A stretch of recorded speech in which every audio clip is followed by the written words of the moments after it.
In this tutorial we're going to be learning a Tunisian crochet stitch that looks just like knitted garter stitch with those pearl bumps on the front and a similar texture on the back. This stitch is perfect for baby blankets and scarves because it's got a beautiful drape to it, and unlike a lot of Tunisian crochet stitches, it lays completely flat without blocking. There is no curling to this stitch. So let's get started. Start by making a slip knot using your preferred method, and then your starting chain for this stitch can be any number of chains that you like. I'm just going to keep going until I think it's big enough for this tutorial. So now we've made my starting chain, I'm going to go ahead and make a foundation row in the back bumps of the chain. I'm going to show you how to do the foundation row if this is your first Tunisian crochet tutorial. If you already know how to do a foundation row from my previous tutorials, I'll pop a timestamp on your screen of where to fast forward to learn the Tunisian purl stitch. So to start our foundation row, I'm going to turn my chain over and identify those back bumps of the chain. So let me just grab a needle. So here is the back of my chain, and I'm going to be working my foundation row underneath these back bumps here. So we're going to skip this first chain and then into the second chain from the hook. I'm going to put my hook underneath that back bump, yarn over and pull up a loop. I'm going to repeat this for each chain across. So put my hook in the back bump, yarn over, pull up a loop, hook in the back bump, yarn over, pull up a loop, all the way across to the end of the chain. So I've now finished the forward pass of my foundation row and I've got 15 loops on my hook. If you chained a different number, the number of loops on your hook should equal the number of chains that you started with. So we're now going to do the return pass of our foundation row.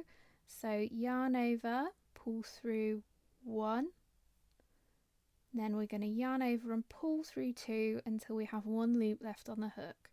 Yarn over, pull through 2, yarn over, pull through 2, yarn over, pull through 2, all the way along to the end of the row, and I'll meet you there. So that was the return pass of the foundation row, and we're ready to move on to row 2 where we're going to start the Tunisian purl stitch. So when we work Tunisian simple stitch, we usually work underneath the vertical bar of the stitch like that.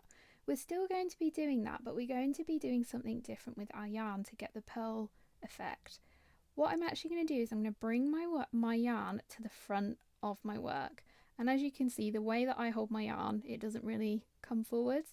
So what I like to do actually is put my hook in front of the yarn so that it's at the front of my work. Then put your hook under that vertical bar.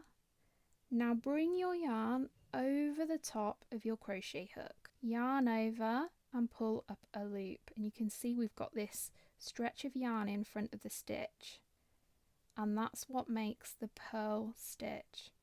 There, you can see it's got a bump there.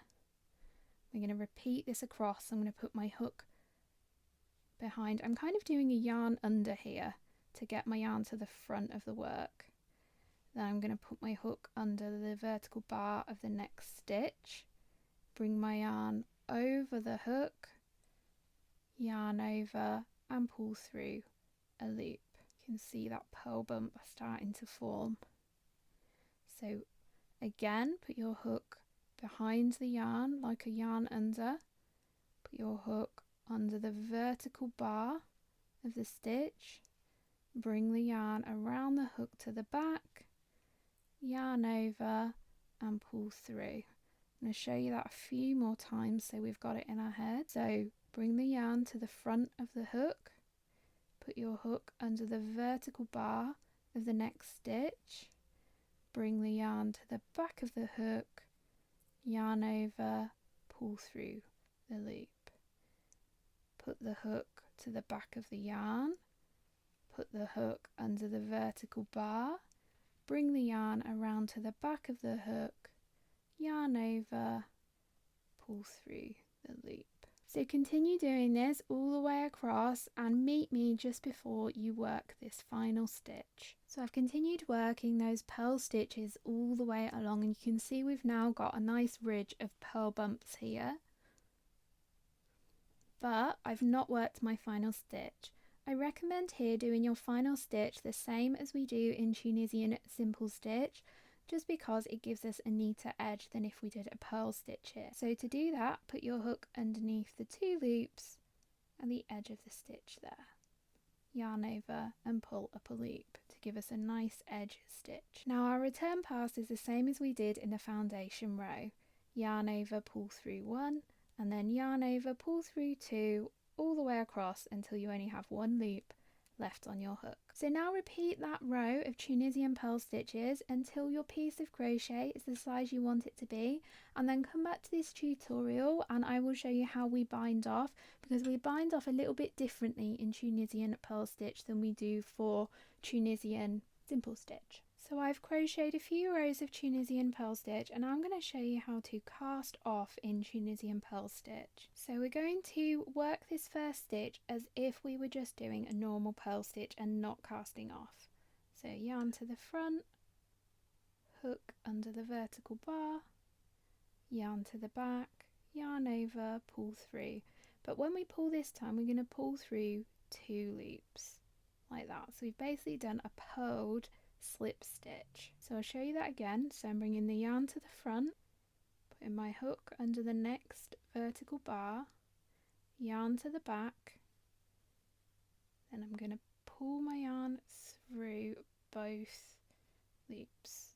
Done a purled slip stitch. So I'll show you that one more time. So I'm bringing the yarn to the front, hook through the vertical bar, yarn to the back, yarn over, pull through 2 loops like that.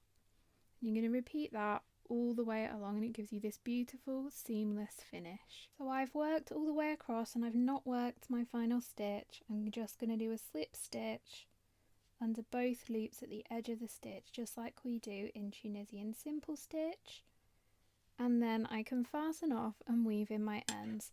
I hope you've enjoyed this tutorial. You can find some more Tunisian crochet tutorials on this playlist here.